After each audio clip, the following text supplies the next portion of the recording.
পোল্যান্ডে অতিরিক্ত মার্কিন সেনা মোতায়েনের সিদ্ধান্তে রাশিয়া ও পশ্চিমাদের মধ্যে উত্তেজনা বাড়তে পারে। বৃহস্পতিবার এই বিষয়ে সতর্ক করেন রুশ পররাষ্ট্র মন্ত্রণালয়ের মুখপাত্র মারিয়া জাখারোভা। ইউরোপ থেকে মার্কিন সেনা সম্পূর্ণ প্রত্যাহারের আহ্বান জানিয়েছেন জাখারোভা।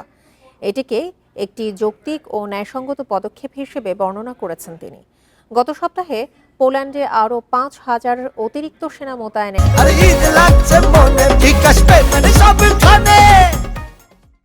ঘোষণা দেন মার্কিন প্রেসিডেন্ট। পোল্যান্ডের প্রেসিডেন্ট কারোল নাভরোকির সঙ্গে সুসম্পর্কের ওপর ভিত্তি করেই এই সিদ্ধান্ত নেওয়া হয়েছে বলে জানান ডোনাল্ড ট্রাম্প। ওয়াশিংটনের এমন পদক্ষেপের প্রশংসা করেন ন্যাটো মহাসচিব মার্ক রুটে। To all other flag officers, senior civilians.